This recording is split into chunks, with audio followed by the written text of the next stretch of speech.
Bonjour Sylvie. Janine Guépin, qui est professeure émérite de microbiologie, qui s'est en quelque sorte reconvertie aux questions de la pensée du complexe et qui a notamment écrit un livre, Émancipation et pensée du complexe, qui est disponible sur la librairie d'Espace Marx, qui est également en vente à la Fête de l'Humanité. Et aujourd'hui, Janine travaille beaucoup, réfléchit beaucoup et agit beaucoup sur la façon dont ces questions du complexe peuvent intervenir dans une pensée politique, dans l'action politique.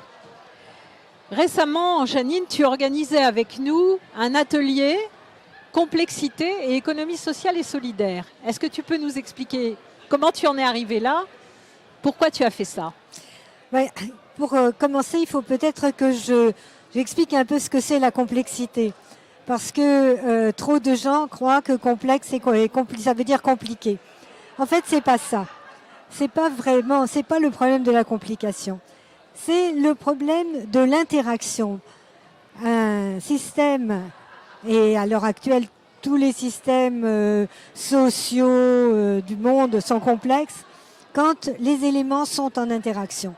Quand ils agissent les uns sur les autres, et ils agissent les uns sur les autres en étant interconnectés, et toutes ces interactions font évoluer le système d'une manière qui n'est pas évidente, qu'on ne peut pas deviner, et d'une manière où en général, si on regarde, comme on le fait dans la pensée habituelle, chacun des éléments, l'un après l'autre, qu'on regarde comment chaque élément se comporte, qu'on essaye d'optimiser chaque élément, on ne sait pas ce qu'on va faire sur le tout.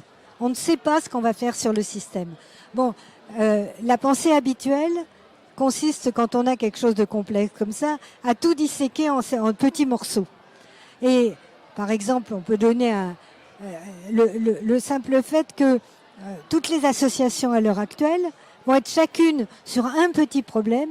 Chacune va essayer d'optimiser une question spécifique, sans interaction les unes avec les autres, et sans souvent replacer les choses dans le contexte global, y compris le contexte du capitalisme, par exemple.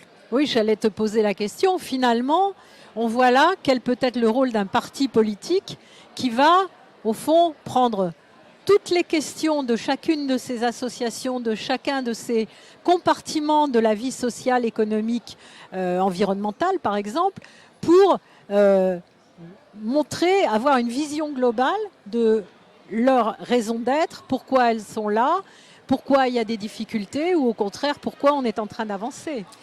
Oui, je pense qu'on ne peut pas laisser à un parti politique penser qu'il n'y a que un parti politique qui peut faire ça. Mais je pense qu'un parti politique devrait inciter à ça, devrait aider par exemple toutes les associations à prendre en compte cette dimension-là aussi. Ça pourrait être le rôle d'un parti politique. Et je pense que tu animes la commission économie sociale et solidaire, et je pense que cette commission est en train d'essayer de jouer ce rôle-là. Hein. Alors on essaye de le jouer, mais là encore en compartimentant, puisqu'on en est sur l'économie sociale et solidaire et qu'elle n'est pas encore reconnue comme l'un des éléments fondamentaux, je dirais, de dépassement du capitalisme. Donc, oui, je ne sais pas si on peut dire fondamentaux, mais en tout cas un des chemins qui remettent en cause l'ordre existant et donc qui, selon la définition de Marx, va vers le communisme. Ou du moins, peut aller vers. Parce que je crois qu'il faut faire attention, l'économie sociale et solidaire, elle est extrêmement hétérogène. Elle est un système complexe. Oui, j'allais te poser la question, comment ça s'applique à l'ESS, ton histoire de complexité? Bon, mais ça s'applique à plusieurs niveaux. Ça s'applique déjà au niveau de chacune des entités, qui sont elles-mêmes souvent des systèmes complexes. J'ai organisé l'année dernière, dans le cadre de l'université d'été du PCF, un atelier nous avons organisé ensemble sur la pensée complexe et la SCOP TI, où je crois avoir pu montrer comment la pensée habituelle comptable ne permet pas de comprendre ce qui s'est passé et comment au contraire les militants, eux, pour comprendre, pour vivre, pour agir, ont déjà eu besoin d'une autre forme de pensée. Et d'ailleurs, ce qui est typique, c'est le titre qu'ils ont donné à leur marque 1336. C'est quoi? C'est leur histoire. Et l'histoire, c'est la dynamique, c'est la complexité, c'est la dialectique. C'est très lié, la dialectique et la complexité. Donc ça, c'est le premier niveau. Mais le deuxième niveau, c'est les interactions globales. Et de ce point de vue-là, c'est l'économiste Maurice de Caillot qui a fait, à mon avis, une excellente proposition qui est de contribuer à aider à la constitution d'un réseau intercoopératif où les coopératives vont pouvoir s'entraider pour être plus forts et plus robustes dans la contradiction qui les oppose au capitalisme. Solidaire. C'est ce qu'il appelle l'arc solidaire. L'arc solidaire, l'arc arc-en-ciel, effectivement. Et je pense que ça, c'est un niveau très très important, qui est un niveau de mettre en réseau, parce que seules les coopératives sont seules face à la loi du marché, qui elle est un système complexe en réseau. Donc, mettre en réseau les coopératives avec les citoyens, avec toutes les forces susceptibles de contribuer, c'est effectivement leur donner, profiter des propriétés de réseaux qui sont un système complexe, des propriétés qu'on appelle de robustesse, donner de la force, donner ce qu'on appelle aussi de la résilience. Quand l'un est attaqué, les autres peuvent aider. C'est déjà un petit peu le cas dans, par exemple, le réseau des SCOP à travers les unions régionales des SCOP. On a la possibilité, si une SCOP est en difficulté, de l'aider du point de vue du management, du point de vue du financement. On peut, par exemple, s'il y a besoin d'avoir un peu moins d'employés dans cette SCOP, trouver une SCOP qui peut les employer. C'est d'ailleurs ce qu'a fait le réseau Mondragon. Oui. Ça a été vraiment un premier réseau qui a travaillé de cette manière-là. C'est vrai. En ayant d'ailleurs sa banque et son université. C'est vrai. Mais ça, c'est un réseau centralisé. Alors que les réseaux les plus robustes, ce sont des réseaux dans lesquels les coopératives seraient en lien les unes avec les autres, sans avoir besoin de ce centre qui rend les choses fragiles. Parce que si le centre va pas tout à fait dans le bon sens ou au contraire est récupéré, ça donne une fragilité. Hein. Donc la robustesse, c'est la multiplication des interactions. Ça ne veut pas dire qu'il ne faut pas qu'il y ait le centre, mais la multiplication des interactions entre les éléments.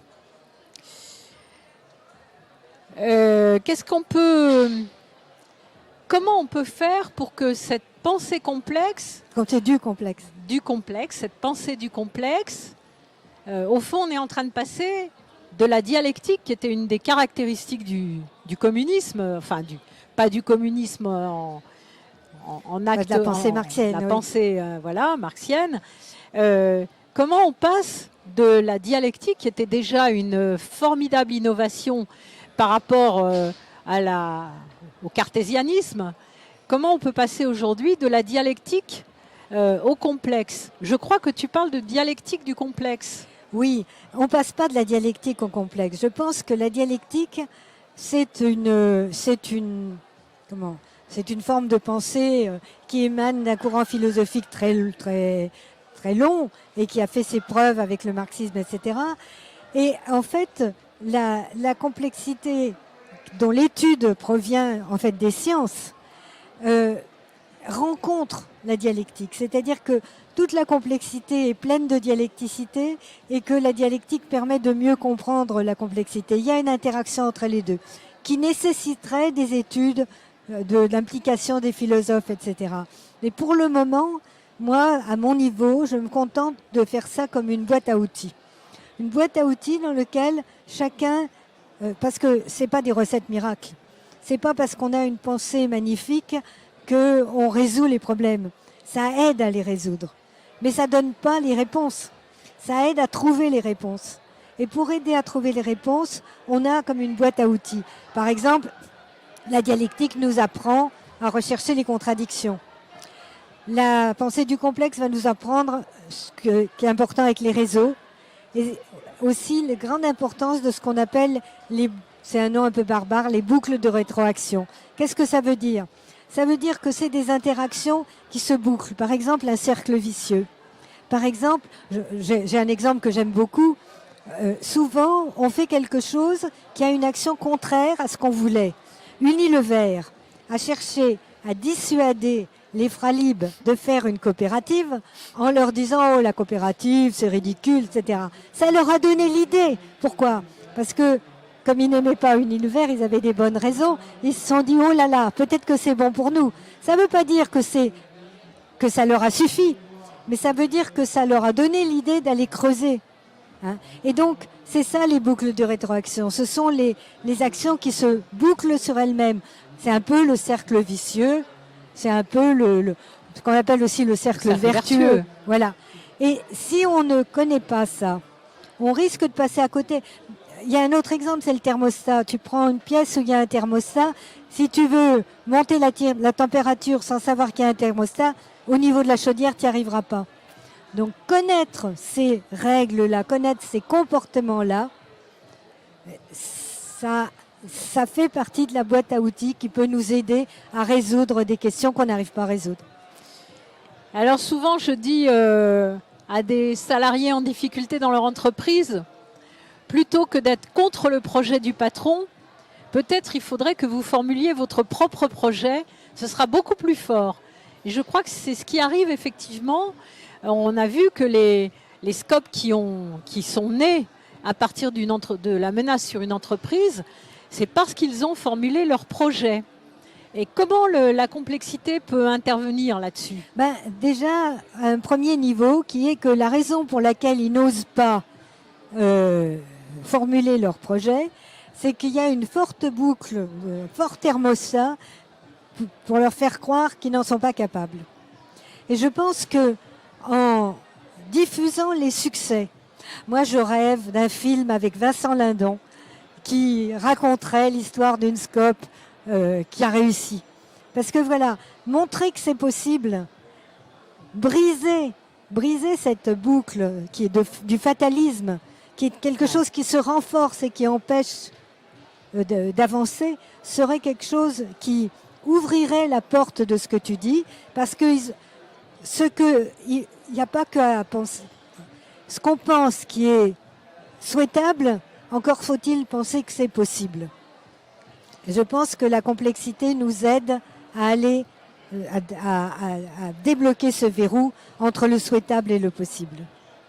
J'ai envie de terminer en disant que, au fond, on vient d'apprendre que le président Macron avait décidé de lever le voile sur ce qui s'est passé pour Maurice Audin. Il y a un titre de l'Humanité qui dit « Enfin », plutôt que de dire oui, il fait ça parce que c'est son image, je dirais nous avons gagné quelque chose. Et je crois que dans le raisonnement politique, il vaut mieux toujours aller vers oui, on a gagné ou oui, c'est possible, plutôt que d'être toujours en contre. Eh bien, tu as compris la complexité. Merci Janine.